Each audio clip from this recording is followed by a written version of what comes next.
Good evening. I'd like to welcome everybody to the July 10th Williamson County Commissioner meeting. The first item on our agenda is always the invocation and the pledge to the flag. Tonight, both will be given to us by District 9, the invocation to be given by Commissioner Matt Williams, and the pledge to be given by Commissioner Chaz Morton. Please rise. Please join me in prayer. Lord, we ask for your guidance and providence as individuals and as public servants as we contemplate and make decisions for our community. In your Son's name we pray. Amen. Amen.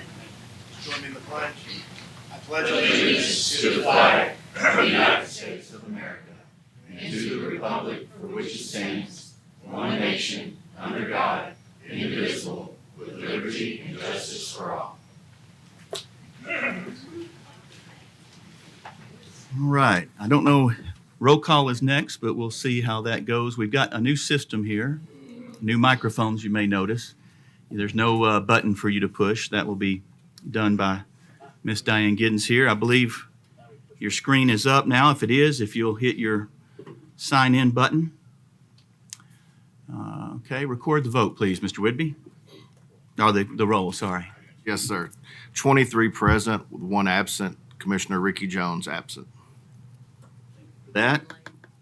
Next, we have approval of the minutes. There was a new set of minutes that was emailed out. They're also at your desk. Everyone should have received those. I'll entertain a motion. Motion made by Mary Smith, seconded, went away already. I think it was Commissioner Tunnicliffe who seconded it. Are there any questions on the minutes? Seeing none, if you're ready to vote, boy, this is all jumping ahead. Press your yes button if you approve of the minutes. Press your no if you do not. Anyone wishing to change their vote, please do so at this time. Record the vote, please, Mr. Whidbey. 24 yes, 0 no. Commissioner Jones just joined. Much. Anyone for citizen communications? Yes. Okay, we do have citizens communications. We allow up to 3 minutes.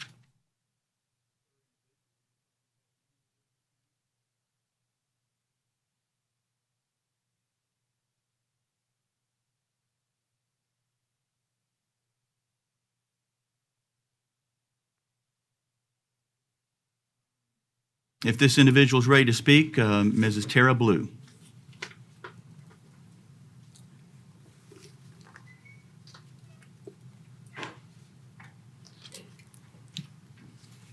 Good evening. I have my board members with me. I want to give you a little history about myself and our daycare.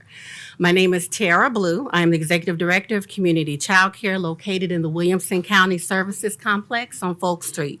Community Child Care is a not-for-profit daycare that has provided affordable and quality child care for the past 52 years. Let me give you a little history about our center. We originally started on Spring Street inside the Franklin Housing Authority.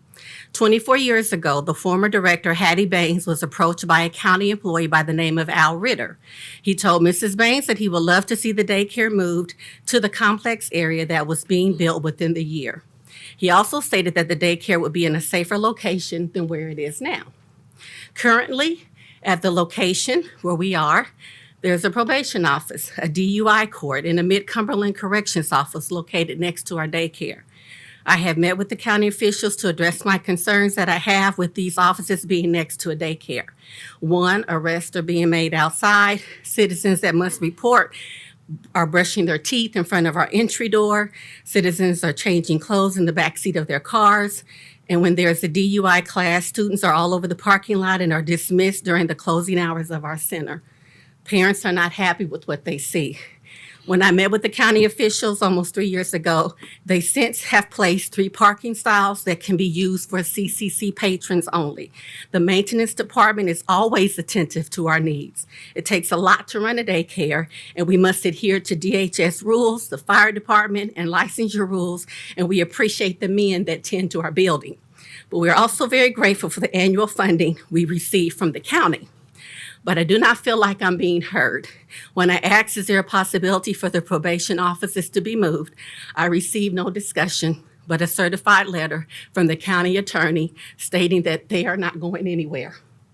With all the violence, mental instability, and danger that we face in the world today, I just don't understand how it is okay to have these offices next to children, the community child care, and the Boys and Girls Club.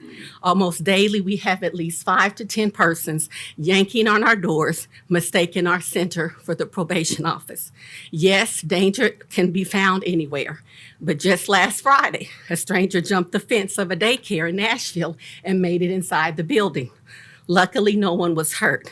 I have tried to be creative with installing security devices with the assistance of the property management, and for that I am grateful. But at the end of the day, these offices being next to a daycare just do not sit well with me, my board, the staff, the parents, and the community. Why wait for something to happen? What about the children? I realize these citizens must fulfill their requirements by reporting to these agencies. I'm not being judgmental towards them. It just does not give a positive atmosphere for our children. So please consider moving them to another area in the county where children are not present. I hope these concerns do not put our lease in jeopardy. Thank you for your time. Thank you. That ends citizen communications, as we have no one else who has signed up, so we'll move on to communications and messages. We have 4 late filed resolutions. These are resolutions we're hoping to hear tonight, in part because we do not meet in August, and they are mainly to receive or apply for grant funds within the deadline. So we're hoping to hear those tonight, and they are in your agenda. If we do not have an objection, we will hear those. I see none. In addition, one resolution is being removed. Planning Director Michael Madison is asked to pull Resolution 723-1 for tonight, and it will be advertised for the September Commission meeting. That brings us to reports of county offices. Ms. Phoebe Riley.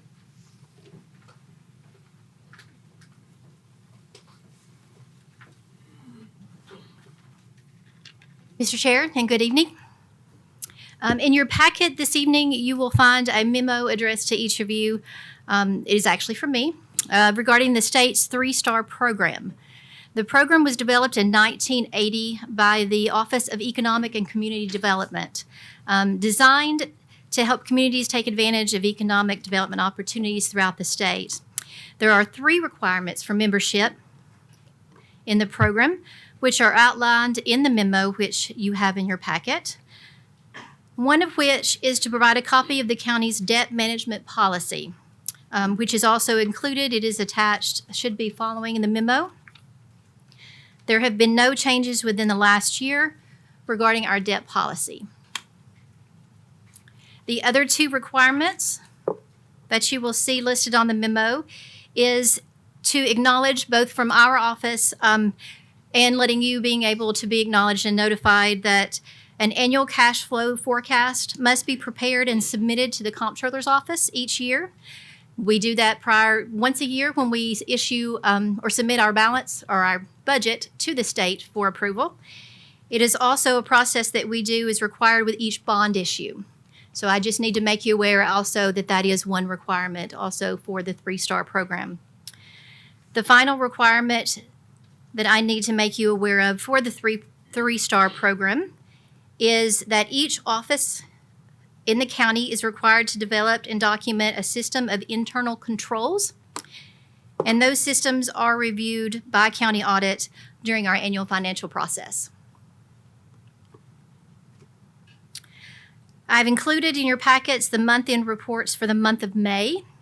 Staff and I are currently working on year-end balancing and closing for the year. So I do not have those numbers for the month of June at this moment to report, but we'll report to you back on the final balances for June 30 and fiscal year 23 at our next meeting. The previous tax collections for the month of May were down slightly for the month of May compared to April. Total collections for the month are $880,000. It does appear, based on the numbers that we are seeing as we are balancing for the month of June, that has taken a turn back up, and we are projected to hit that $1 million mark for the month of June. At this time, that's all I have to report. Is there any questions or concerns? Questions for Ms. Riley? I see none. Thank you. Thank you. Filling in for Jason Golden for the schools report is Rachel Farmer. Mr. Golden could not be here tonight, but he asked me to pass along two quick things for you all. Summer school has gone really well through the month of June. We've switched hats, and 3 weeks from today, teachers report back for work. And so we're gearing back up, starting the new year for that, and students report on August the 4th. And that's all I have to share with you. I have one resolution before you tonight. If you have any questions, just let me know. Questions for Mrs. Farmer?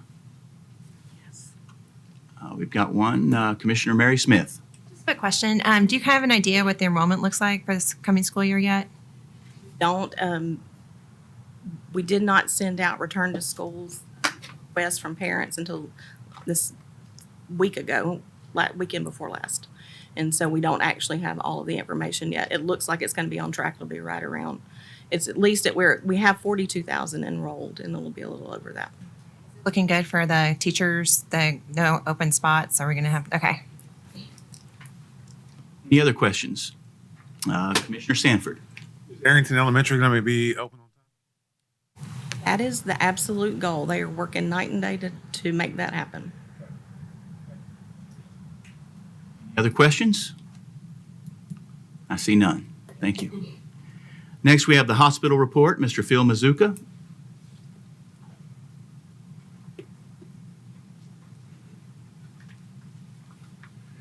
Chairman and commissioners for allowing us to give you a quick update. Mike and I will give you an update on what's going on at the hospital, and he'll give you a financial report.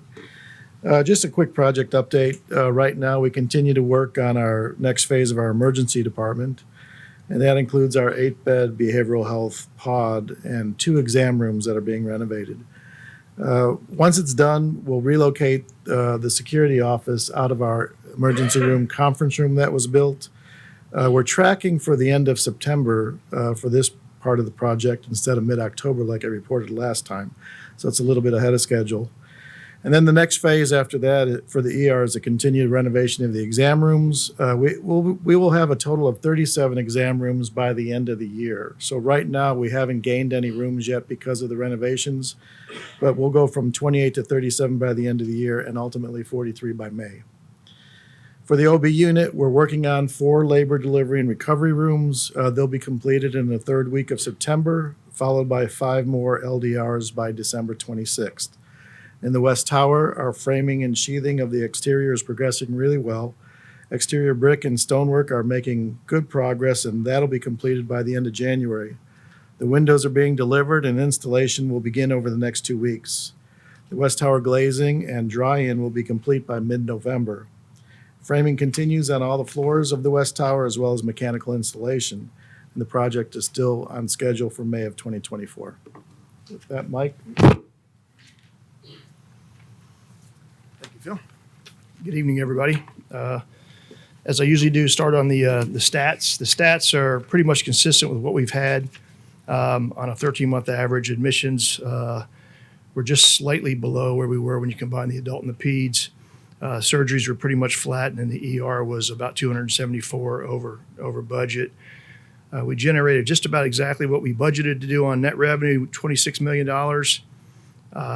The good thing is we actually collected more than that, and we had a record month. If you can see in the collection side, we had almost $29.5 million in collections. So things just aligned perfectly. We had 22 days, collection days, so that worked out for us. From a days cash on hand, we're at 240 counting our bond money, 98 for our debt covenants, so that's a really good thing. We still struggle with purchase services. We still struggle with agency nursing and so forth, temporary staffing. So if you look at the P&L, that's where we're off. You know, we've been able to make up a little bit of that money on our interest income that we're making, and we budgeted to be down in that line a little bit. But I think just like the school and everybody else, we're still struggling with that. So that's our challenge. Overall, we made $1.3 million on a budget of $400,000. So I'd be glad to answer any questions. Questions for Mr. Genesee? I have one here from Commissioner Guffey. It's actually for Mr. Mazuka or Mr. Genesee. The the mental and behavioral health, the 8-bed facility, is that, we've seen evidence of an uptick in adolescent, pediatric, behavioral, and mental health concerns. Is that unit set to also serve that population, or is there a special secure portion for mental and behavioral health for pediatric? Right now, it's for adult. Pediatric will still be handled in the pediatric ER itself, and they do a pretty good job there managing that in the pediatric ER. But right now, the new pod will be for adults. Any other questions for either Mr. Mazuka or Mr. Genesee? I see none. Thank you. Next, under reports of county offices, Chair of our Rules Committee, Mr. Paul Webb. Commissioner Paul Webb would like to address the commission at this time. Thank you, Mr. Chair. The Rules Committee at our recent meeting brought up the time and format of the commission's annual budget meeting, and because the term is ending of the Rules Committee, we decided to ask the commission members for input. And so if you have questions or suggestions about a different or a better way to do the annual budget meeting, then contact Budget Director Riley, or you can send your questions through the chair. Some of the things that you might want to know is the Tennessee Comptroller in the last couple of years strongly recommends that budgets be approved before July 1st at each year. And let me emphasize strongly. And the budget office, our budget office, needs the month of June to close the books and get things ready. And as you know, this year, the school system, which is a key component of our budget, didn't have the numbers from the new TISA items until the 1st of June. Their getting funding depends upon the legislature and when the legislature adjourns. So that is something that's not going to be much earlier than the end of May or part of June. And of course, the trustee who reports on the taxes, they have to have that report in by the middle of June. So some of the questions that we discussed were, well, let's just do it all at the first meeting of June. Well, that's not practical for a lot of different ways. So I just want to bring that out while I've got the floor, Mr. Chair.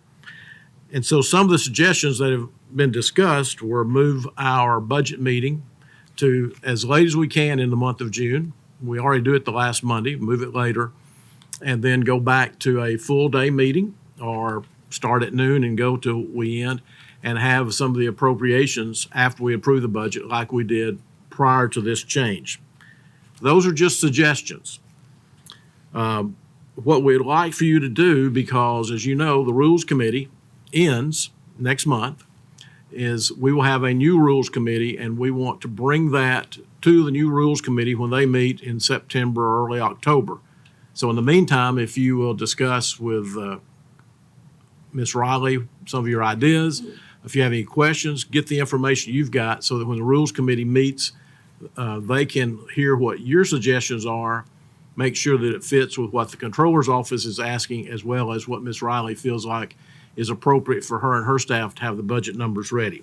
So that, Mr. Chair, is just a report to the body from the Rules Committee with no action to be taken tonight. Questions for Mr. Webb? Seeing a few here. Commissioner Mason. As part of the Rules Committee, one of the concerns I brought before the body is that we meet twice in June. A concern I brought up is that given that we have law enforcement here, we have department heads here, that's 2 meetings a month that everybody's being asked to attend, where previously we did it once in July and it was a day-long meeting. And so the question was raised, can we replicate that in June so we're not meeting twice in June? I know it's also difficult for some with vacation schedules to vacation around 2 separate Mondays in June. And so that was the beginning of the conversation and the thought process. So to echo Commissioner Webb, we're looking for feedback to see if there is an appetite to look at going back to 1 meeting in June. And if so, do we potentially do that the 3rd week of June or the 4th week of June? Do we do it as an all-day meeting like we used to? Do we do it as a half-day meeting? Again, to just kind of address some of those concerns. And they may be concerns that are only affect a few of us, or they may affect all of us, but we just wanted to start the conversation. So please provide your input. Thank you. Commissioner Lawrence. Yeah, Mr. Chairman, I'm just wondering if Phoebe has any thoughts on what challenges does this present to her as the budget director for us having this meeting in June, and what suggestions might you have for us that you would prefer to see that would make your job easier? I ask that we do not set the budget that first month, that first meeting of June. It is very difficult. If you think about it, we have to work backwards. So whenever you set that budget day, whether at this point was the 26th, everything has to go back another month. We started the process this year, January, which means we'll need to start, if we move it to the beginning of the month, we lose that whole month of timing just for how long we have to run in the paper. So when you're thinking 1 week, you need to really think about that's moving everything forward 2 to 3 weeks. When you're thinking about moving it to the first of the month instead of the end of the month, you're talking about a whole nother month. So we're starting the process meeting with department heads and such back in December. That would push us back to December instead of January. Nonprofits already turned their information into us end of January, February. Again, that pushes everything forward a month. Also to keep in mind, I know this year went quick and I am grateful and do not want to jinx that. But when we were able to pass the budget in a very, very short time, I think to everyone's surprise, especially mine, but again, I am very grateful. So it was less than an hour meeting. Since I have been here, that has not been the case. Since I have been here, just to pass the budget has taken an all-day meeting. So think about when you're consolidating these two into one meeting, you will have to address business in the current fiscal year because we will have things that have to be wrapped up at June 30 so that we can conclude June 30 business. So that means any of those interest payments for debt, if we did a refunding and we had to move up some payments for debt, things like that. All of that has to be done at that June meeting. So you're going to add that, and then you're going to turn around and split and then start talking about the new year. So you will have to wear two hats for that meeting. Again, that's obviously your decision, but I would ask that if you were going to do one meeting, it not be that second week of June. It is just extremely difficult for all of us, not just myself, but all the departments, all the outside agencies that have to take part in that process. Commissioner Sturgeon. Just a request. When the budget is published to the public in the Herald, could we make it a policy in the future to make sure that all the commissioners get copied that budget at the same time? I'd have constituents calling me about the budget, and I'm Googling trying to find it because I didn't even know it was out there. So I think it's important. Actually, ideally, we should see it before it goes out to the public, but I'd be happy to just get it at the same time. I will look into the timing of that for you. To be honest, my days have ran together, so I don't know what day everyone got what at this point. I do know that we sent those out before it went to Budget Committee. Okay, so we've been.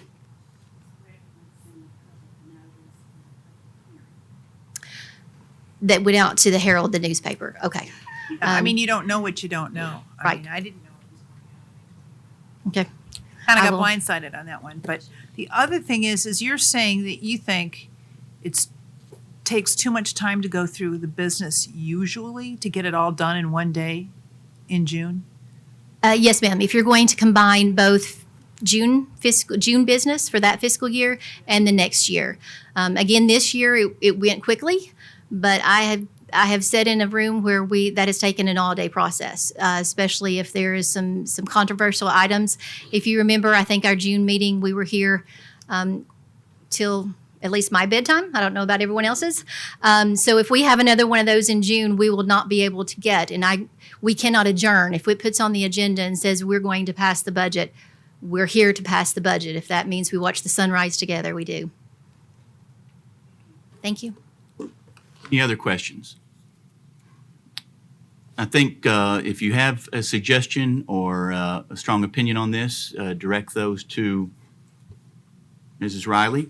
I think the spirit of this is just to make sure that all 24 commissioners are able to attend the meetings I know June is a big vacation month. At the same time, we have to be mindful of each department, and Ms. Riley and the comptroller's office. So we have a limited window there and a limited amount of possibilities, but if you have thoughts and suggestions on how you would like to see those meetings handled, then again, send those to Ms. Riley. I will be happy to hear and tally those votes. Thank you. Thank you. Any other reports of county offices? Seeing none, we'll move on to elections and appointments. First up, we have a Library Board of Trustee, a 3-year term expiring 7 of 26. Term expiring is Terry Hood. Nomination is Terry Hood. Proper motion made by Commissioner Guffey, seconded by Commissioner Mary Smith. Any questions? I've got a question from Commissioner Paul Webb. Address this at a later resolution, but the library policy is all terms expire on June 30th.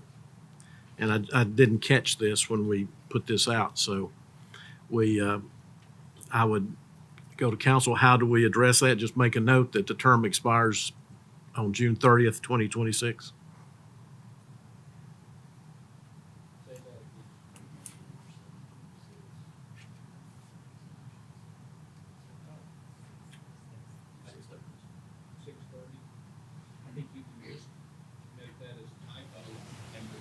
Okay, Mr. Chair. Okay.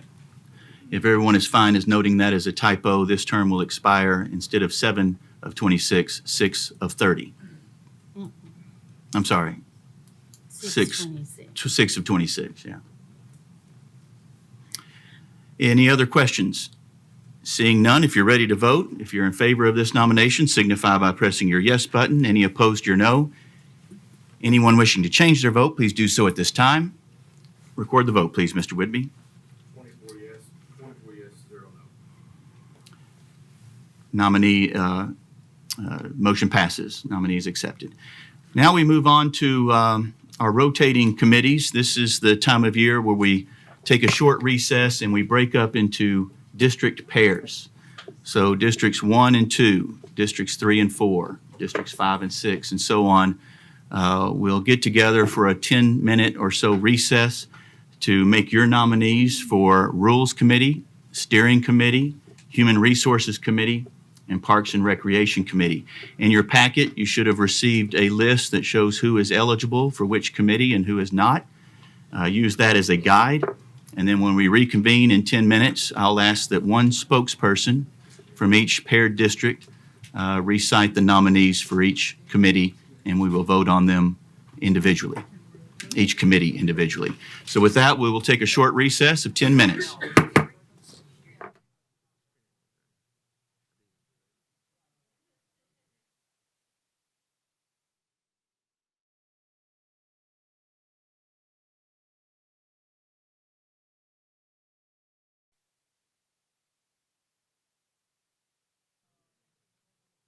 Everybody had sufficient time to select their nominees for each committee?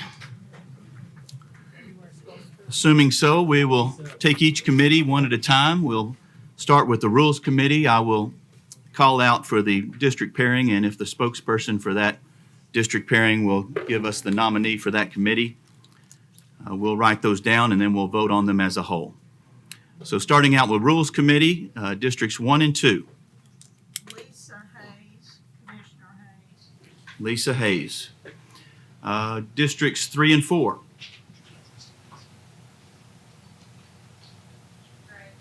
Oh, I'm sorry. Nice one.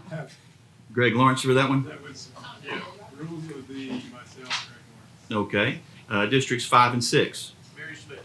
Commissioner Mary Smith. Districts 7 and 8. Chris Richards.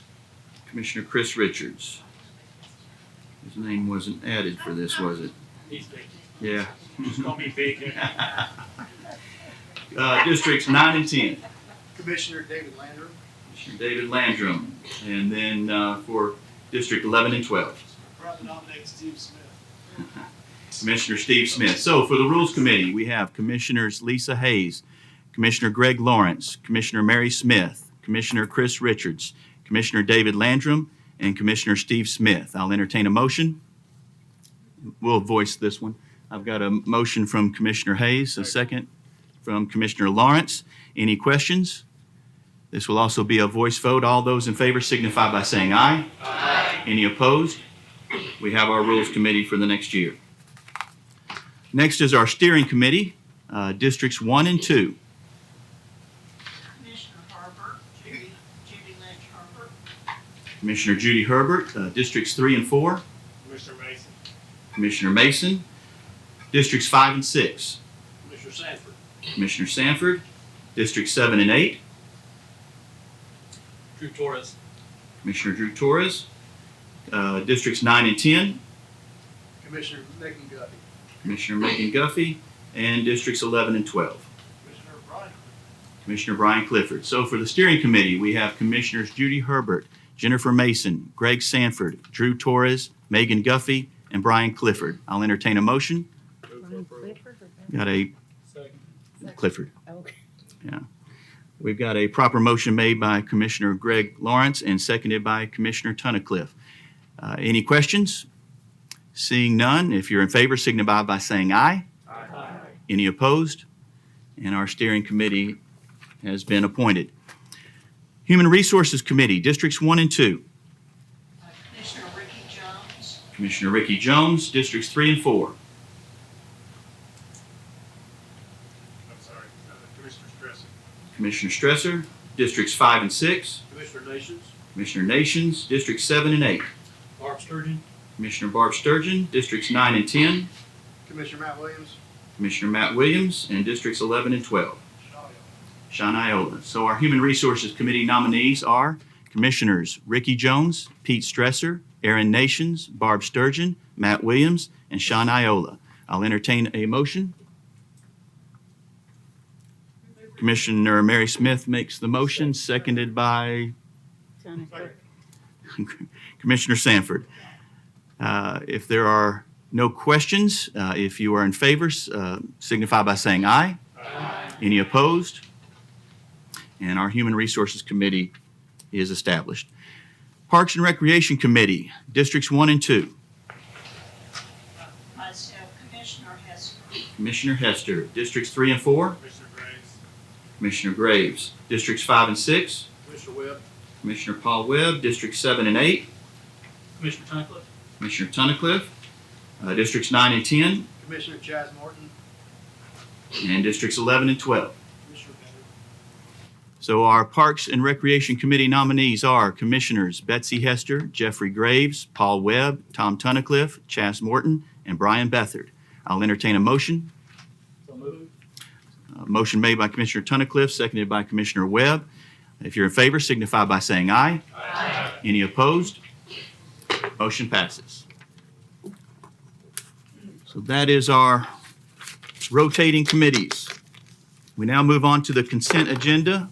I'll entertain a motion for approval. This one is through the tablet. Commissioner, motion made by Commissioner Tunnicliffe, seconded by Commissioner Barb Sturgeon. Any questions on the consent agenda?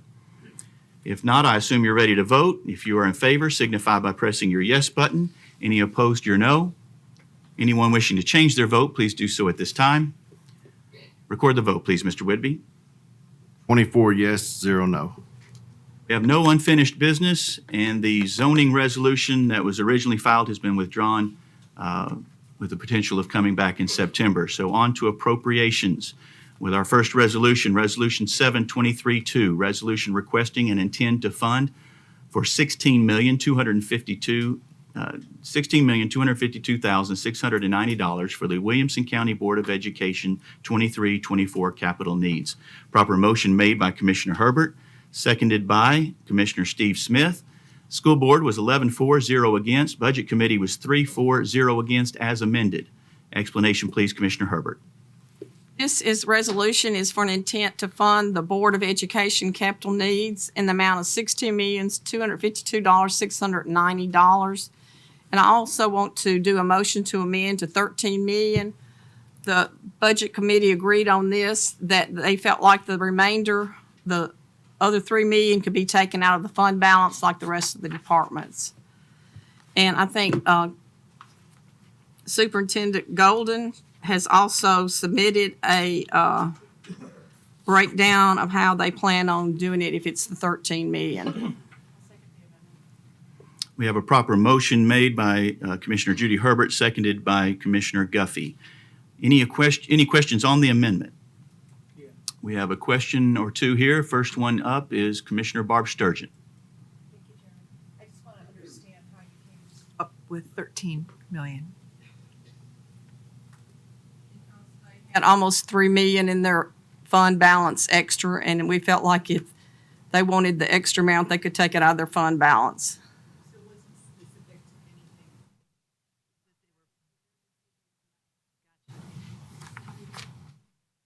Commissioner Tunnicliffe. Did I miss it somewhere where Jason Golden's, how he's going to divide that money up? Is it in the packet? It's this one right here, separate, sorry.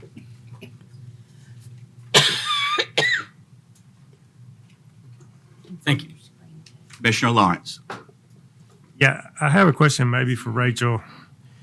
I guess it is Rachel since Jason's not here tonight. So, and I hope I don't put you on the spot here, but this is a question that's been brought up many times over the years, and I'm sure you've probably dealt with this before, but there's been a real reluctance on the part of this commission to vote for technology equipment that will be obsolete within 5 or 6 years and put that on a 20-year bond. So is there a plan if we do this tonight to pay this back from the WCS budget on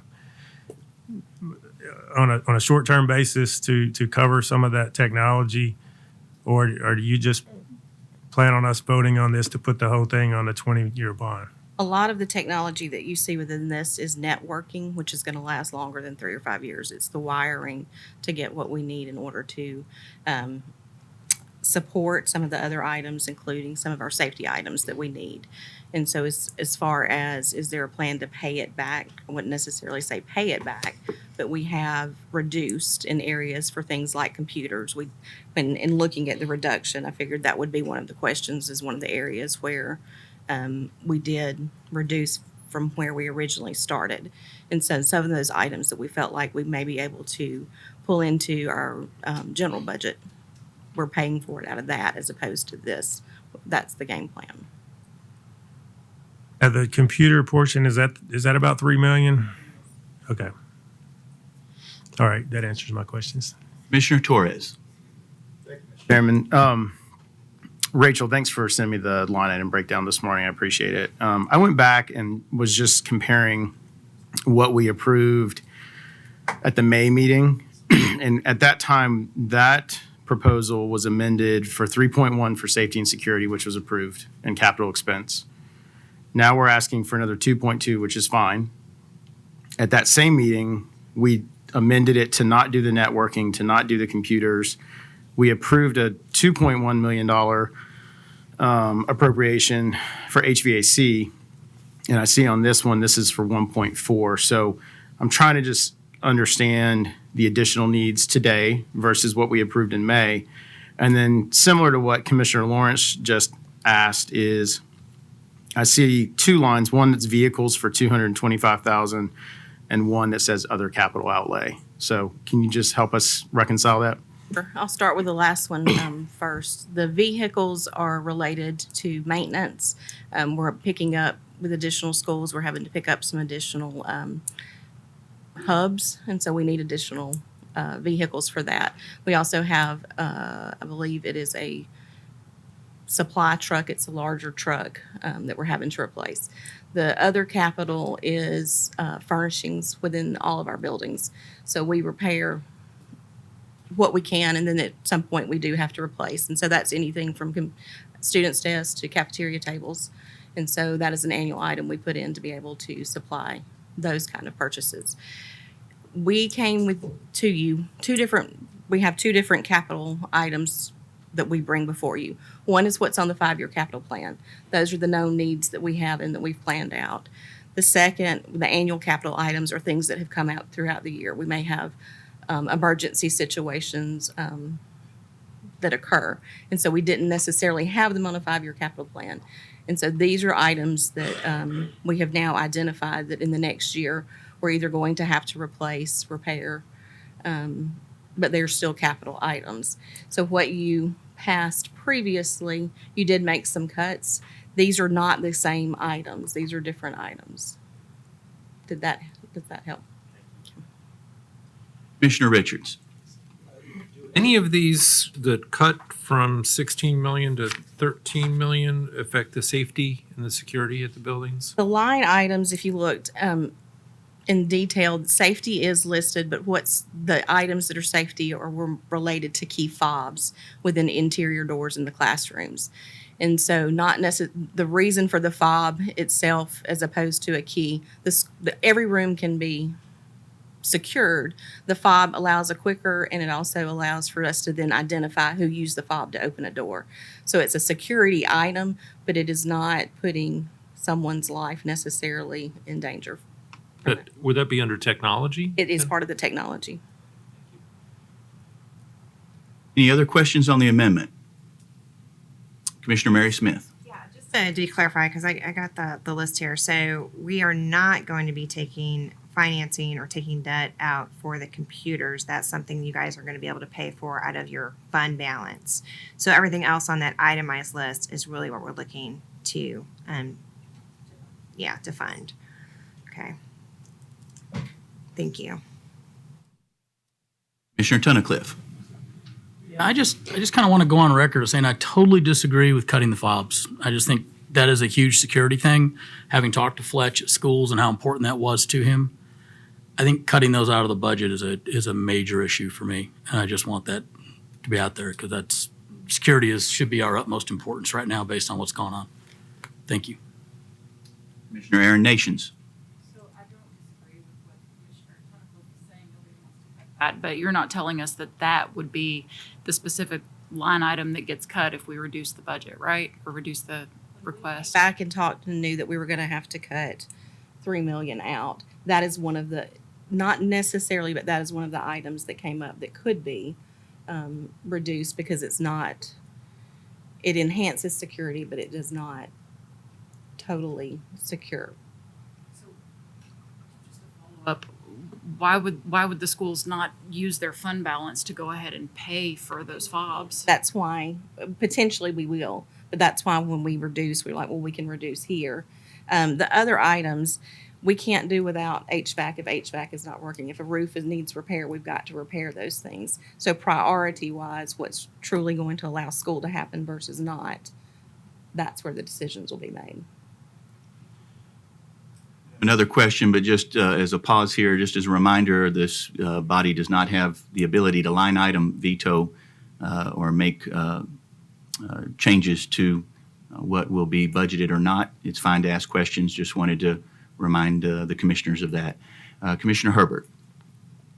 I don't know if anybody quite understood, but the school system still has the option of using their fund balance for that other $3 million. We're not saying you can't buy it. They can come back with another resolution and take it out of their fund balance. Any other questions on the amendment? Seeing none, if you're ready to vote on the amendment, if you're in favor of the amendment, signify by pressing your yes button. Any opposed, your no. Anyone wishing to change their vote, please do so at this time. Record the vote, please, Mr. Whitby. 22 yes, 2 no. Amendment passes. Now we're back to the resolution as amended. Any questions on the resolution as amended? Seeing none, if you're ready to vote, if you're in favor of Resolution 723-2 as amended, signify by pressing your yes button. Whenever it pops up. There we go. Any opposed, your no button. Anyone wishing to change their vote, please do so at this time. Record the vote, please, Mr. Whitby. 22 yes, 2 no. Resolution passes.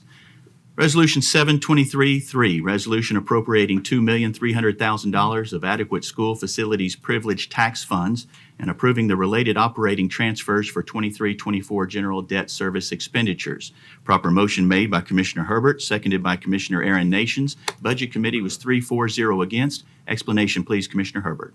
This is to pay for the general debt out of the school facilities privilege tax funds. Any questions? Seeing none, if you're ready to vote, If you're in favor, signify by pressing your yes button. Any opposed, your no. Anyone wishing to change their vote, please do so at this time. Record the vote, please, Mr. Whidbey. 24 yes, 0 no. Resolution passes. Resolution 723-4, resolution appropriating $3,800,000 of education privilege tax funds and approving the related operating transfers for the 23-24 rural debt service expenditures. Proper motion made by Commissioner Guffey, seconded by Commissioner Herbert. Budget Committee was 3-4-0 against. Explanation, please, Commissioner Herbert. This is similar to the one before to pay the education rural debt service with privilege tax funds. Any questions? Seeing none, I assume you're ready to vote. If you're in favor, signify by pressing your yes button. Any opposed, your no. Anyone wishing to change their vote, please do so at this time. Record the vote, please, Mr. Whidbey. 24 yes, 0 no. Resolution passes. Resolution 723-5, resolution appropriating and amending the 23-24 capital projects budget by $7,494,892. Revenues to come from the county general fund balance. Proper motion made by Commissioner Herbert, seconded by Commissioner Guffey. Budget Committee was 3-4-0 against. Explanation, please, Commissioner Herbert. This is for the capital projects for the county, and it will be taken from the county general fund balance. We're going to do that instead of borrowing the money. This is something we've worked at for a long time, are able to do, and so we don't increase the debt. Any questions? Seeing none, I assume you're ready to vote. If you're in favor, signify by pressing your yes button. Any opposed, your no. Anyone wishing to change their vote, please do so at this time. Record the vote, please, Mr. Whidbey. 24 yes, 0 no. Resolution passes. Resolution 723-6, resolution amending the 23-24 capital projects budget and appropriating up to $6,895,000 for major corridor study projects and the purchase of new equipment. Revenues to come from unappropriated highway fund balance. Proper motion made by Commissioner Herbert, seconded by Commissioner Aaron Nations. Highway Commission was 5-4-0 against. Budget Committee was 3-4-0 against. Explanation, please, Commissioner Herbert. This is capital projects for the highway, and it will be taken out of their fund balance.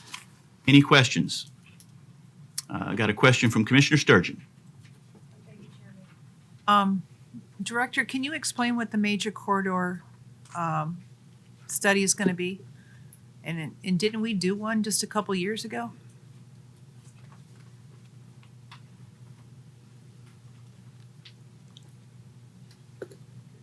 Repeat that, please. I didn't quite hear you back there. I thought we did a major corridor study a couple years ago for the county. Ongoing. So this is more of the same? Yes, ma'am. Corridors are we going to be looking at? On the Arnold Road side of it. We actually did another traffic count. We had a roundabout scheduled for Southbridge, Chapel, and Farmington area, but actually traffic in that area had decreased by 25%. That shocked us as well. So no roundabout is needed, but the project now is focused on Arnold Road, at Arnold Trinity Road, as well as South Carruthers and Arnold Road. We did another traffic study on those two roads as well. Traffic had increased 25% on both locations. So probably looking at now driving towards a traffic signal at both of those areas, but decreased in one and increased in the other. But I got Chad Collier here. I consulted if anybody had any, other questions besides that. Is there anything going on for speed? Not at this present time, no, ma'am. Sure. Another question or two here, Commissioner Mary Smith. I had a quick question. So when you do these major corridor studies, like what is kind of the scope of the work that you do and kind of the outcome from these studies? Outcome. Yeah, like what is at the end of the study? What have we learned? See, now we're moving on 840 and Arnold Road. We're going to put in turn lanes off 840 onto Arnold as well as off Arnold onto 840. We contracted some of that out, and Sessions contracted got the part on 840. We done part on Arnold Road ourselves. So the next step would be coming on down to Paper Trinity Road and Trinity Road. That would be probably contracted out as well as 96 and Arnold Road. But the South Carruthers part, we would do that ourselves within house. But the other three probably have to contract those out because we just don't have the staff to do that. Okay, so the study is basically laying out the plan on all the work that needs to get done and includes like what the traffic flow currently is. Okay. Well, the study was actually done in 2015. Okay. This is just implementing the projects that were identified in 2015 and 16. Okay. The major core study was done, so now we're just implementing the projects. Okay, so now this is when the actual work gets done then. Yes, ma'am. Okay, because that actually makes me feel a little bit better. It's like $6 million. Okay. Thank you. All right. Commissioner Lawrence. Yeah. So it sounds like we're going to spend a lot of this money on Arnold Road. Obviously, a road that's very substandard for the amount of traffic it's been getting for a long time. So are those the three areas you're gonna improve? The 840, 96, and Trinity. Is that the plan? South Carruthers as well. At South Carruthers. What are you going to do at South Carruthers? That drives a traffic signal. So we kind of recounted the traffic. Chad and them did here a few weeks ago, a month or so ago. And that area, as well as Trinity and Arnold, traffic rose 25%. So which pushes a traffic signal at those two locations now. Roundabout there or what? Not going to be a traffic signal. Oh, a signal. Okay, I'm sorry. I didn't understand you. Okay. All right. Thank you. Yes, sir. I have another question. I'm sorry. Commissioner Hayes. You mentioned that the study was done in 2015. I know a lot's changed, especially on our wonderful west side of our county with traffic. So any expectations of doing anything in the Fairview area? Not at this time. It's no really hot spots down in the Fairview Way that people have come to us about. But, that, like I say, traffic has increased in Fairview. I know that, but not at this time, no ma'am. Okay. Monster Bridge on Forest Drive. Any other questions? I see none. If there are no other questions, I assume you're ready to vote. If you're in favor, signify by pressing your yes button. Any opposed, your no. Anyone wishing to change their vote, please do so at this time. Record the vote, please, Mr. Whitby. 24 yes, 0 no. Resolution passes. Resolution 723-7, resolution appropriating and amending the 23-24 capital projects budget by $3,295,314. Revenues to come from unappropriated solid waste and sanitation fund balance. Proper motion made by Commissioner Judy Herbert, seconded by Commissioner Megan Guffey. Budget Committee was 3-4-0 against. Explanation, please, Commissioner Herbert. This is just the sanitation, solid waste, capital project, and it will be paid out of their fund balance. Any questions? Seeing none, I assume you're ready to vote. If you're in favor, signify by pressing your yes button. Any opposed, your no. Anyone wishing to change their vote, please do so at this time. Commissioner Landrum. Record the vote, please, Mr. Whitby. 24 yes, 0 no. Resolution passes.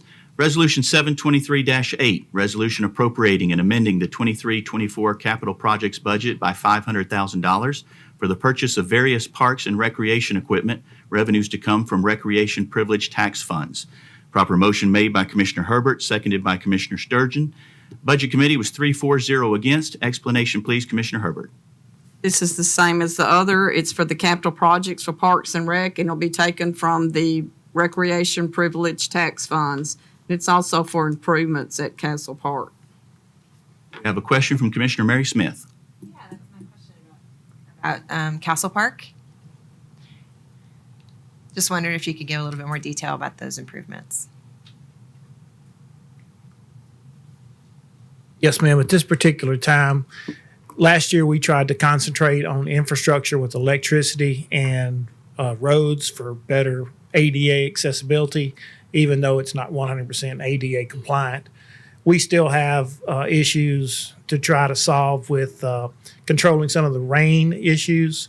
So we're going to spend a lot of this money developing a better parking system so that we won't lose parking spaces and things like that in the rain, which caused significant traffic delays last year because we were forced to give up quite a few parking spaces. So we're going to be continuing to provide those infrastructures to be able to get people in and out.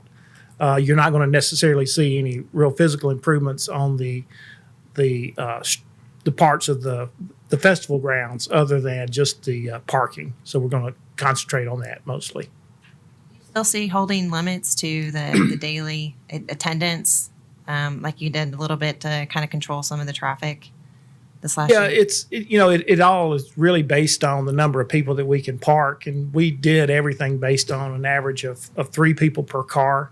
So yes, to answer your question, the number of tickets that will cap our ticket sales based on the way we are able to redesign the parking with an average of 3 people per car. So we'll be looking at between 7,500 and 10,000 people a day, but all of them not being there at the same time. Well, I know a lot of people appreciated all the controls that you put into place on that last weekend, so thank you. Thank you for putting that effort in. I know you got muddy too, so I appreciate it was appreciate a the lesson dirty work. learned, but we did make dramatic improvements from that previous week to the last week. So Thank and you we for all learned a you good did. lesson. Thank you. Any other questions for Director Hampton or the resolution? A question from Commissioner Hayes. Hi, Yes, ma'am. how are you? I'm fine, thank you. New flooring for the Hillsborough Rec Center. Is there any additional, that's great. I'm excited. Is there any additional improvements looking at in Hillsborough? I get a lot of questions about, can we do more, events, et cetera, have more? Yeah, the problem at Hillsborough is just strictly attendance. It's very difficult for me to justify spending additional monies at that facility right now when the numbers just won't justify it. And we did put a full-time person down there to extend the hours, trying to be able to generate more programming opportunities. We do have some group fitness classes, but we're actually having more people use the facility through rentals as opposed to people in the community coming in and using it as a true rec center. Better marketing on locals' part, maybe. Yeah, we've Generating met interest. with groups, from the historic district there in the shopping district, and we're always open, to continue that dialogue. But right now, it's we're doing actually more business with rentals as opposed to walk-ins. You're welcome. Any other questions? If there are no other questions and you're ready to vote, if you're in favor of Resolution 723-8, signify by pressing your yes button. Any opposed, your no. Anyone wishing to change their vote, please do so at this time. Record the vote, please, Mr. Whitby. 24 yes, 0 no. Resolution passes. Resolution 723-9, resolution appropriating and amending the 23-24 Health Department budget by $1,516. Revenues to come from fund balance. Proper motion made by Commissioner Herbert, seconded by Commissioner Tunnicliffe. Public Health Committee was 5-4-0 against. Budget Committee was 3-4-0 against. Explanation, please, Commissioner Herbert. This was a grant for the Health Department for the prevention of substance and tobacco use, also physical activity and nutrition and diseases. Any questions? Seeing none, I assume you're ready to vote. If you are in favor, signify by pressing your yes button. Any opposed, your no. Anyone wishing to change their vote, please do so at this time. Record the vote, please, Mr. Whitby. 24 yes, 0 no. Resolution passes. Resolution 723-10, resolution appropriating and amending the 23-24 Circuit Court Clerk's budget by $50,000. Revenues to come from the reserve account. Proper motion made by Commissioner Herbert, seconded by Commissioner Aaron Nations. Budget Committee was 3-4-0 against. Explanation, please, Commissioner Herbert. This is for office equipment for the Circuit Court Clerk's office, and it'll be taken from their filing fees. Any questions? Seeing none, if you're ready to vote, if you're in favor, signify by pressing your yes button. Any opposed, your no. Anyone wishing to change their vote, please do so at this time. Record the vote, please, Mr. Whitby.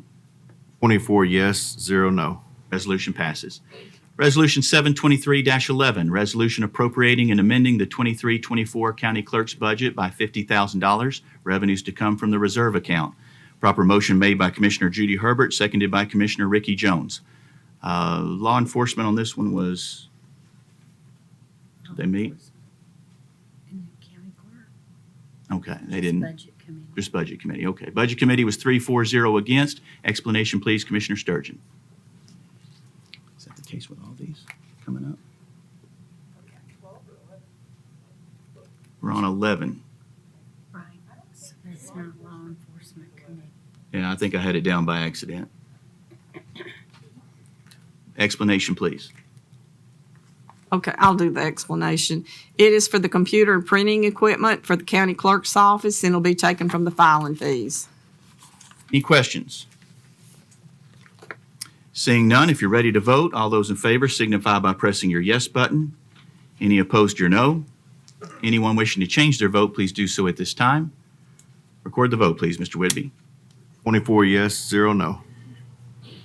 Resolution passes. Resolution 7-23-12, resolution amending the 23-24 juvenile services budget in the amount of $192,000. Revenues to come from state grant funds. Proper motion made by Commissioner Judy Herbert, seconded by Commissioner Megan Guffey. Law enforcement was 5-4-0 against. Budget committee was 3-4-0 against. Explanation, please, Commissioner Sturgeon. Incorporating $192,000 into the juvenile budget from a juvenile services grant. Any questions? Seeing none, if you're ready to vote, if you're in favor, signify by pressing your yes button. Any opposed, your no. Anyone wishing to change their vote, please do so at this time. Record the vote, please, Mr. Whitby. 24 yes, 0 no. Resolution passes. Resolution 7-23-13, resolution appropriating and amending the 23-24 Health Department budget by $164,163. Revenues to come from state grant funds. Proper motion made by Commissioner Herbert, seconded by Commissioner Guffey. Public Health met on this one, and they were 5-4-0 against. Budget Committee was 3-4-0 against. Explanation, please, Commissioner Herbert. Is a grant for the Williamson County Health Department, and it's for the installation of a playground in the Franklin Estates neighborhood. Any questions? Seeing none, if you're ready to vote, if you're in favor, signify by pressing your yes button. Any opposed, your no. Anyone wishing to change their vote, please do so at this time. Commissioner Sturgeon, NILO. There we go. Record the vote, please, Mr. Whitby. 24 yes, 0 no. Resolution passes. Resolution 7-23-14, resolution of the Board of Commissioners of Williamson County appropriating funds not to exceed $1,200,000 for the repair and update of the convention center located in Franklin. Revenues to come from ARPA funds. Proper motion made by Commissioner Webb, seconded by Commissioner Stresser. Budget Committee was 3-4-0 against. Explanation, please, Commissioner Webb.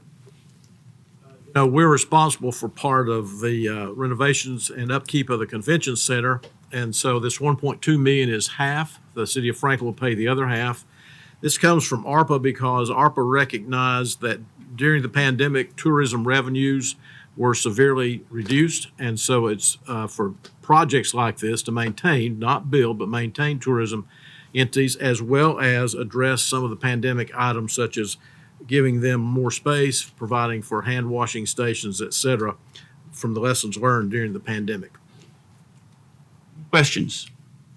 Seeing none, if you're ready to vote, if you're in favor, signify by pressing your yes button. Any opposed, your no. Anyone wishing to change their vote, please do so at this time. Record the vote, please, Mr. Whitby. 23 yes, 1 no. Resolution passes. Next, we have late filed resolution number 7-23-26, resolution appropriating and amending the 23-24 capital projects budget for a bridge on Forest Drive. Revenues to come from highway privilege tax funds. Proper motion made by Commissioner Paul Webb, seconded by Commissioner Tunnicliffe. Highway Commission was 5-4-0 against. Budget Committee was 3-4-0 against. Explanation, please, Commissioner Webb. This is the bridge that we've initially paid for the inspection and the engineering fees, as well as budgeting from ARPA. But however, as you might have heard, construction costs are up. And so to complete this project, there's more money that will be required. And Eddie is here if you have any details, but this will be coming out of the privilege tax to pay the additional $400,000 needed to complete the project. Any questions? Seeing none, if you're ready to vote, if you're in favor, signify by pressing your yes button. Any opposed, your no. Anyone wishing to change their vote, please do so at this time. Record the vote, please, Mr. Whitby. 24 yes, 0 no. Resolution passes. Late filed resolution 7-23-27, resolution appropriating and amending the 23-24 Register of Deeds budget by $153,448. Revenues to come from document recording fees. Proper motion made by Commissioner Guffey, seconded by Commissioner Morton. Budget Committee was 3-4-0 against. Explanation, please, Commissioner Webb. I think this was pretty self-explanatory, just, they're amending their budget, typically what we do at this time of year. Any questions? Seeing none, if you're ready to vote, if you're in favor, signify by pressing your yes button. Any opposed, your no. Anyone wishing to change their vote, please do so at this time. Record the vote, please, Mr. Whitby. 24 yes, 0 no. Resolution passes. Late filed Resolution 72328, resolution appropriating and amending the 23-24 animal control budget by $1,100, revenues to come from state grant funds. Motion made by Commissioner Paul Webb, seconded by Commissioner Guffey. No committees took action on this one. Explanation, please, Commissioner Webb. This is one of those that we have a late filed resolution in order to get in for the state grant, $1,100 for veterinary services. This is probably, Andre, I think will confirm this is for spaying services. Yes. Oh, this is from the license plate. I can't think of it now, but those of you who've seen those license plates. Friendly specialty, yeah. And we thank them for that. Any questions? Seeing none, if you're ready to vote, if you're in favor, signify by pressing your yes button. Any opposed, your no. Anyone wishing to change their vote, please do so at this time. Commissioner Williams, there we go. Record the vote, please, Mr. Whitby. 24 yes, 0 no. Resolution passes. Late filed Resolution 72329, resolution authorizing the Williamson County Mayor to enter into a grant contract with the State of Tennessee Department of Safety and Homeland Security and amending the 23-24 Sheriff's Office budget by $4,425,000. Revenues to come from grant funds. Proper motion made by Commissioner Lisa Hayes, seconded by Commissioner Aaron Nations. No committee took action on this resolution. Who do we have to speak on this one? Commissioner Paul Webb. As you might have heard, the state has funds in the budget for SROs. It's supposed to be continuing funds. We have to request them through grants. And the sheriff or someone from his department may be here that can explain any details. But the way it was explained to us by Homeland Security, these will be continuing grants for SRO officers and their related expenses, such as training, vehicles, et cetera. Any questions on the resolution or for Sheriff Dusty Rhodes? I have a question from Commissioner Sanford. Sheriff, as far as you know, does this mean we're going to get 4 million every single year continuing on? As I have been told, yes, it's a reoccurring grant. And we're going to use this for totally new deputies or bumping up? No, this will be basically to reimburse us for our cost of what we're paying right now. And then as we get additional schools, they will pay for that additional SRO. Plus, if there's any money left over for equipment, to apply those funds towards that equipment. Question from Commissioner Lawrence. Yes, Sheriff, do we have an agreement in place with FSSD to be reimbursed for the SROs we supply? They don't pay us. This is coming straight to the county from Williamson County Schools and Franklin Special Schools. I applied for both of them. Okay. So it's coming straight to the county. So they're paying, the state is paying for our Right. SROs? Okay. Yes, sir. All right. Okay. Thank you. Any other questions? Seeing none, I assume you're ready to vote. If you are in favor, signify by pressing your yes button. Any opposed, your no. Anyone wishing to change their vote, please do so at this time. Record the vote, please, Mr. Whitby. 24 yes, 0 no. That resolution reminded me that on each of your desks, you should have a Williamson County Sheriff's Office annual report. And Sheriff Dusty Rhodes tells me that he'll be here at the end of the meeting if you have any questions, but we thank you for this report. Next, we move on to other. Resolution 72315, resolution of the Williamson County Board of Commissioners to clarify and amend Resolution number 5-22-23, amending the membership to the Williamson County Public Library Board of Trustees. Proper motion made by Commissioner Webb, seconded by Commissioner Lisa Hayes. Library Board of Trustees was 7-4, 0 against. Explanation, please, Commissioner Webb. This is a cleanup resolution. The policy of the library that we would approve shows that all terms would end on June 30th of the term year. And so this just clarifies that in our resolutions. Any questions? Seeing none, I assume you're ready to vote. If you are in favor, signify by pressing your yes button. Any opposed, your no. Anyone wishing to change their vote, please do so at this time. Record the vote, please, Mr. Whitby. 24 yes, 0 no. Resolution passes. Resolution 72316, resolution authorizing the Williamson County Mayor to enter into an interlocal agreement with the City of Brentwood, the City of Franklin, and the Williamson County Emergency Communications District concerning the continued payment and reimbursement for a countywide notification system. Proper motion made by Commissioner Tunnicliff, seconded by Commissioner Graves. Law Enforcement was 5-4-0 against. Budget Committee was 3-4-0 against. Explanation, please, Commissioner Sturgeon.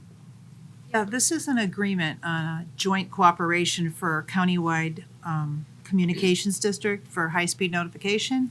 And it provides for reimbursement by the city of Franklin and the city of Brentwood to the county for their participation in the program. Any questions? Seeing none, if you're ready to vote, if you're in favor, signify by pressing your yes button. Any opposed, your no. Anyone wishing to change their vote, please do so at this time. Commissioner Smith. Record the vote, please, Mr. Whitby. 24 yes, 0 no. Resolution passes. Resolution 72317, resolution authorizing the Williamson County Mayor to execute a services agreement with Consor Engineers LLC for consulting services. Proper motion made by Commissioner Herbert, seconded by Commissioner Sanford. Municipal Solid Waste Board was 3-4-0 against. Budget Committee was 3-4-0 against. Explanation, please, Commissioner Herbert. This allows the mayor to execute an agreement for consulting services with Consor Engineers, and it is for helping the landfill with the landfill containment liner that we authorized back a month or two ago. Any questions? Seeing none, I assume you're ready to vote. If you are in favor, signify by pressing your yes button. Any opposed, your no. Anyone wishing to change their vote, please do so at this time. Record the vote, please, Mr. Whitby. 24 yes, 0 no. Resolution passes. Resolution 72318, resolution authorizing Williamson County to participate in a pilot mattress recycling program. Motion made by Commissioner Herbert, seconded by Commissioner Guffey. Municipal Solid Waste Board was 3-4-0 against. Budget Committee was 3-4-0 against. Explanation, please, Commissioner Herbert. This is Springbank Mattress Recycling Pilot Program, and it's for the collection of mattresses to be recycled, and it will start at the Nolensville Convenience Center. Question from Commissioner Graves. We know what the fee that they're going to be charging residents is, and will that fee be? Will the fee only be for county residents, or will it be for city residents as well?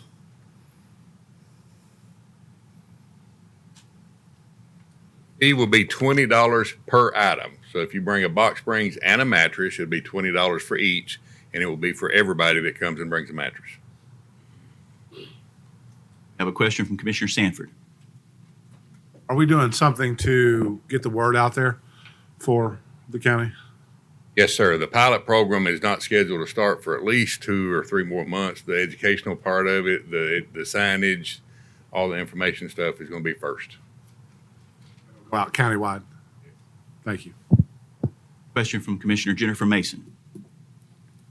Maybe you can help educate me on mattress disposal, but if I were to drive to the dump to dump a mattress, how much would that cost me? Williamson County resident will then nothing. So in order to entice people to recycle, we're going to charge them $20. Am I understanding that correctly? And if I also bring a box spring, it's $40, but I can dump it for free. No. This program, each item is $20. Right. So a mattress. If you go to the landfill, then it's nothing if you're a resident and you haven't met your 5 tons per year. Correct. So a mattress and box spring at the dump, if I'm a resident, is $0. For me to recycle it, it's $40. Correct. Springback, I've talked to him for quite some time, and I dealt with him before I even got here in another previous life. I don't think what he wants to do will work. But we've got to make some positive changes, and I am willing to fight hard to help him make it work. He believes 30% of the population of Williamson County will voluntarily pay to recycle. So I'm willing to give him that opportunity. If it works in Nolensville, then we'll go further with it. If it doesn't work in Nolensville in the first 6 or 8 months, then the pilot will be ended. And just to follow up, this pilot program isn't costing the county anything, except we may have less mattresses in our dump, which is a positive. Is that right? They cost us just a little bit of time. We're not handling the money. He's coming up with his pay application. So if you come to Nolensville, want to get rid of a mattress, first thing our center attendant would do is say, are you willing to pay for it? If you say yes, then here's the pay app. You operate that yourself. The center attendant looks to make sure you did it, and then you unload your mattress. Thank you. Commissioner Mary Smith. Because thank you, Mac, for working with me on this. This gentleman actually had reached out to me initially, and they already do this in Davidson, and it's been fairly successful in Davidson County for people wanting to recycle there's a nonprofit aspect to this. So I appreciate you at least giving him an opportunity to try this in Williamson County just to see how it goes. I actually have had people say that they would be willing, but first is it going to the landfill to go ahead and let them recycle it and repurpose their mattresses. So it does seem like there are some folks out there that are willing to do that. I guess you see it kind of as a donation of sorts. So I appreciate your help with it. His employees, 90+% of them have come out of the judicial system, and he is trying to help them keep from going back. He's providing jobs for them. That's what part of this is for. And then the other part of it, mattresses is a huge problem for everybody. I have a meeting set up with the city of Franklin. They're having to pay at their disposal location when they're sending mattresses. So if they put a trailer there and do the same thing, that will help. The transfer station caught on fire 4th of July 2 years ago, mattresses and batteries. Commissioner Lisa Hayes. So are we marketing that thing, those individuals you were just talking about? Because I think that would go a long way in encouraging people to participate and pay. He is very quick to let you know what his role is to help these people, and he is paying for every bit of the marketing and everything else. It is not costing us one penny. Now, the advertising, everything that he's going to do has to be approved by us before it goes out, but we don't have to call. We don't So have will to pay that. commissioners get, I guess we'll get a copy of that and see that. That'd be great. I think it's worth a shot. Thank you. Another question from Commissioner Mason. This program fascinates me, and I like the intent behind it. If mattresses being dumped in our dump is problematic, and it sounds like it is, have we thought about charging people for dumping their mattresses? $30 to dump it or $20 to recycle it? If that is a problem for us and we're having to take them off-site and pay for it, is that something that's been discussed, is charging per mattress to dump it? Williamson County, if you're a resident of Williamson County, you're allowed to dispose of 5 tons for free. And there's nothing in there that says what constitutes that 5 tons. It's just 5 tons and you're finished. So there's a lot of changes that will have to come forth before we can pull that trigger. But I will help you aim that gun. Okay. Thank you. Any other questions? I see none. There are no other questions and you're ready to vote. If you're in favor, signify by pressing your yes button. Any opposed, your no. Anyone wishing to change their vote, please do so at this time. Record the vote, please, Mr. Whitby. 23 yes, 1 no. Resolution passes. Resolution 72319, resolution authorizing the Williamson County Mayor to execute a memorandum of understanding concerning the provision of school resource officers. Proper motion made by Commissioner Guffey, seconded by Commissioner Mary Smith. Law Enforcement Public Safety Committee was 5-4-0 against. Budget Committee was 3-4-0 against. Explanation, please, Commissioner Sturgeon. A memorandum of understanding that concerns SRO officers for the Franklin Special School District. And I would love to have the sheriff come up and explain it.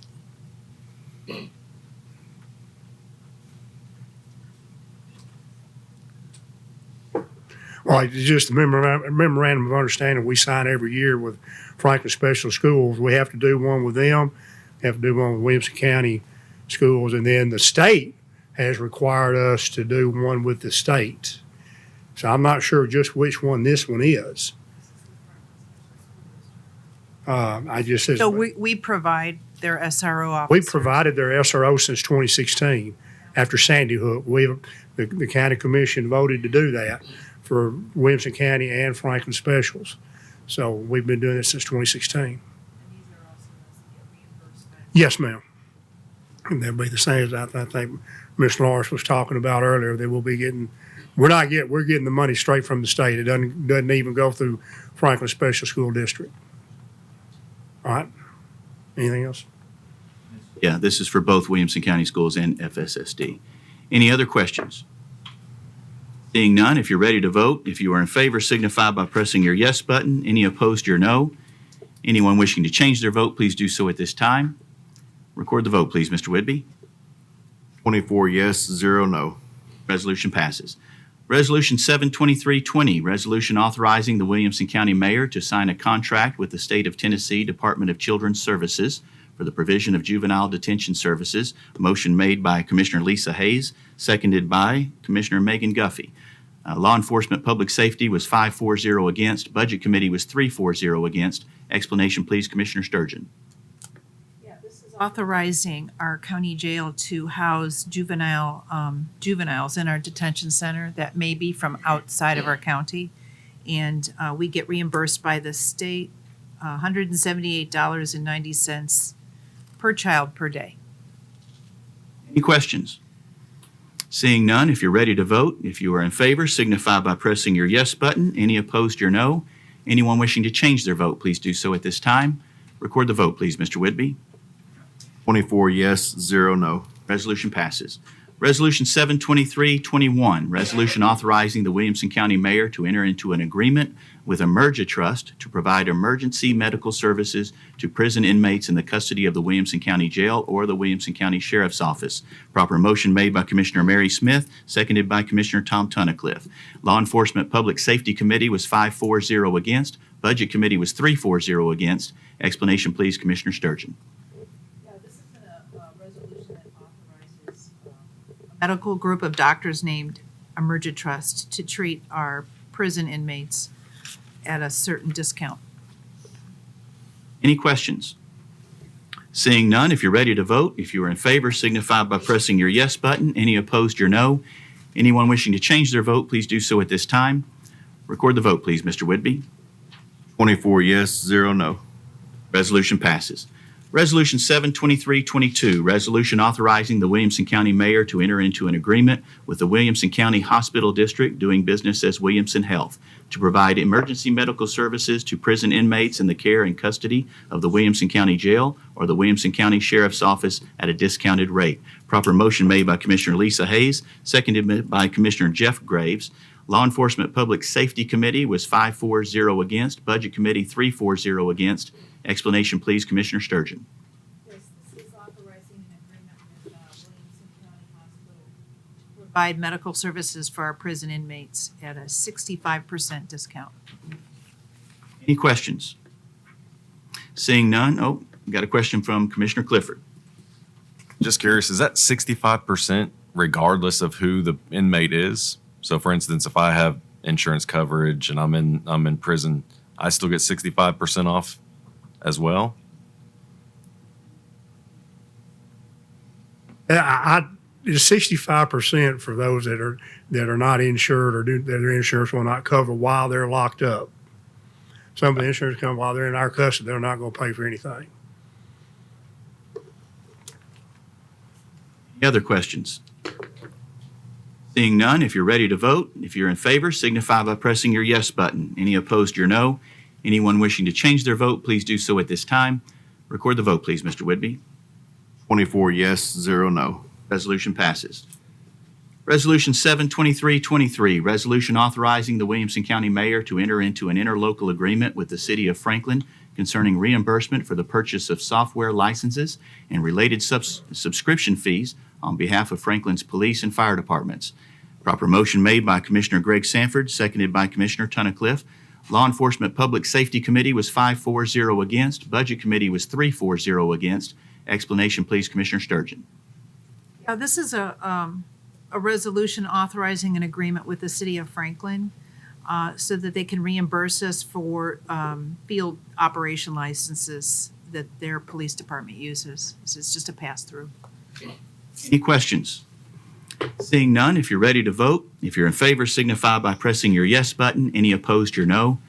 Anyone wishing to change their vote, please do so at this time.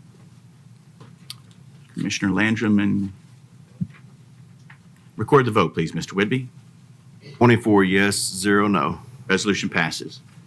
Resolution 72324, resolution authorizing the Williamson County Mayor to execute a lease agreement with the Highwoods Realty Limited Partnership for the temporary use of recreational facility, for a recreational facility. Proper motion made by Commissioner Tom Tunnicliff, seconded by Commissioner Lisa Hayes. Parks and Rec Committee was 6-4-0 against. Budget Committee was 3-4-0 against. Explanation, please, Commissioner Herbert. This is, Highwoods Realty has agreed to provide Williamson County temporary access to property to be operated as an athletic facility. This was previously the YMCA, and it's at Maryland Farms. I think this lease ends at the end of May. Is that correct, Gordon? And this is for pickleball and tennis.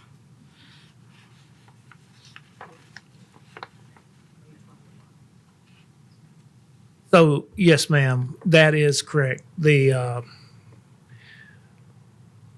have some work to do before, if you pass this tonight. We've got to go over there and do a lot of cleanups and get everything in order to be able to occupy it. Our goal is to do it sometime in either August or September. The term right now would be that we would go in once we get the approval from this commission and the mayor signs the agreement. The initial lease is in May of 24, and then every month after that would just be month to month. A couple other questions. Commissioner Hester. Yes, thank you, Mr. Hampton.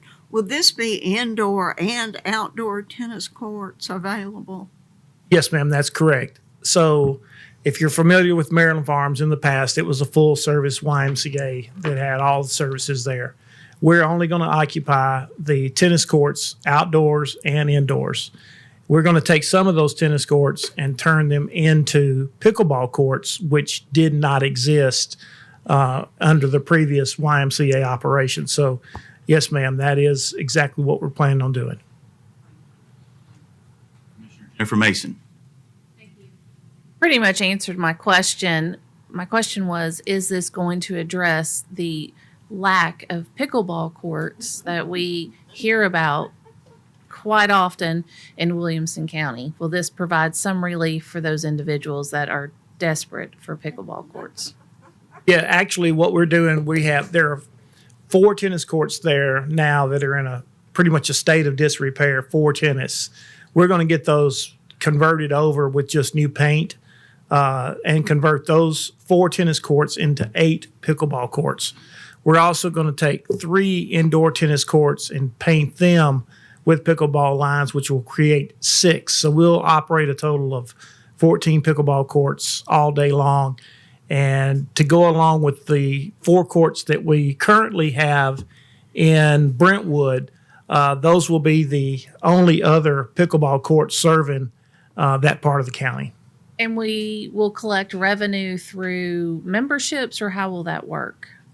So we're still, working that out. Right now, when we finished out this past year's budget, just pickleball reservations on the few limited courts that we operate right now generated almost $150,000 in revenue.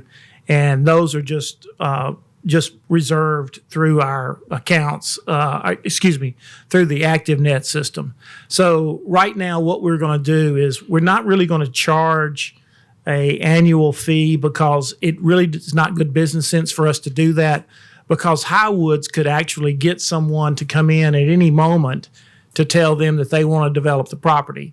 So we don't want to be in a situation where we have to issue tens of thousands of dollars worth of refunds. So we're going to operate this on pretty much a single-use type system. And then we know that we're going to be able to operate it through May of 24. So we're also going to sell contract time. So those would be going to be the 2 ways that we'll generate the revenue. But we feel very optimistic about not only recovering the cost that we will initially have to put into this, but actually making money for the county. Thank you. Commissioner Drew Torres. Quick question on the lease. Did we ask for any tenant improvements? Meaning Highwoods, put some money into this versus just it coming out of your budget? No, we didn't really. There's a couple of things that they have to do just from some liability standpoints. We met with them last Friday. Bobby was there with myself and other staff. And we did ask them to do a few things that basically are just sort of some safety issues, some private road improvements where they own a road. It's not part of the city of Brentwood's inventory. But, really it's hard to ask someone to make capital improvements on a building that they're going to tear down. So we feel like that the building is in reasonable shape. I mean, the YMCA occupied it all the way up until May of this past year. And the areas that we're going to occupy are the tennis courts and basically the downstairs restrooms. So we really don't see a need for any capital improvements on their part. Follow up. Commissioner Sturgeon. I just want to reiterate, we're paying $800 a month for this, correct? No, ma'am, we'll pay more than that. Oh. So the terms of this arrangement are that we will pay the property taxes, which the building is going to remain in Highwood's name. However, in working with the county tax assessor, knowing that we're going to be occupying the building for the greater good of the public, he has agreed to a very reasonable monthly rate or actual annual rate on that. The big expense for operating this facility will be paying the utilities, and that's probably going to average about $10,000 to $12,000 a month, which is pretty typical and not bad for that many square feet.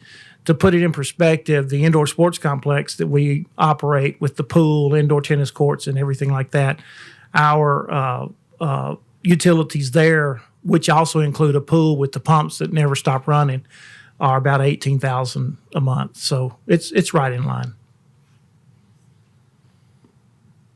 Another question from Commissioner Tunnicliffe. More of a statement. I would really like to thank Bobby, and Gordon, your deputy director, for the work you put into this. I know y'all spent countless hours in wonderful Brentwood, and I do appreciate the work you're putting towards this. Thank you.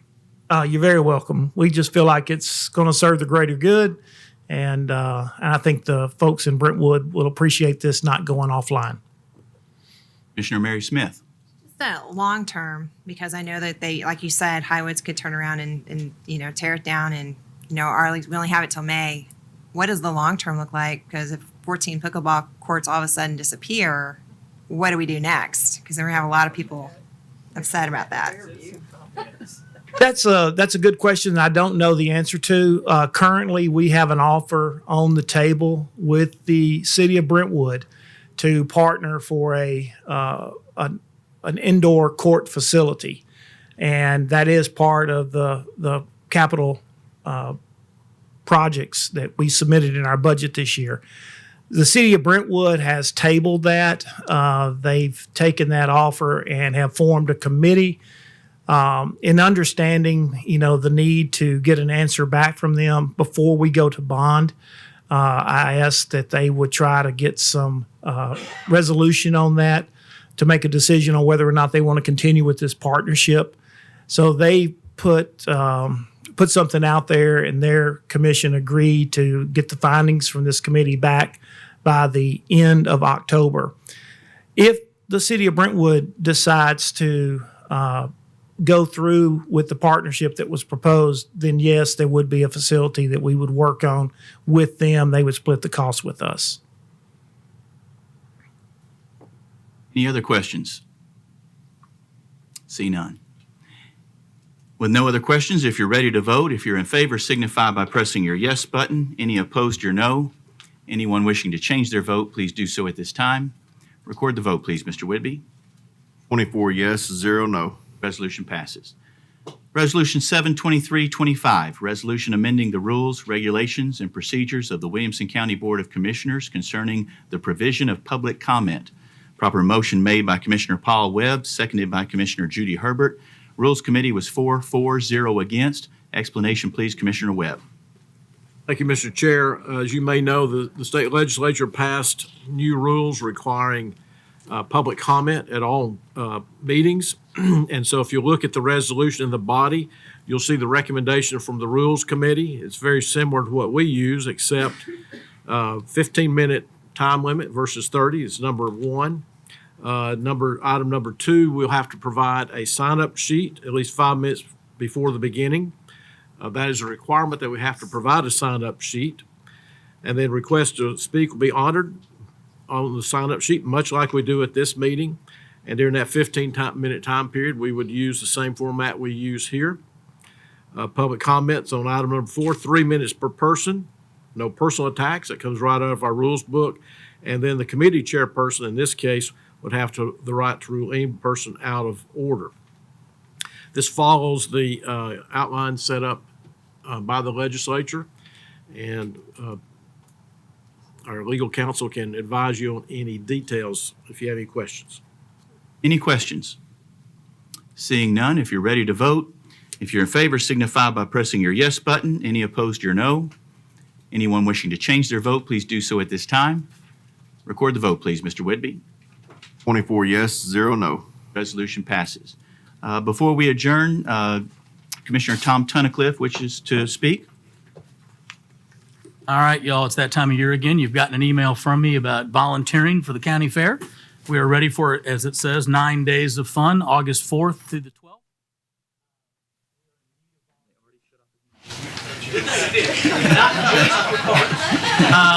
But we also needed other parts of the fair. Those of you that might be listening online, please don't forget to go to the website and check.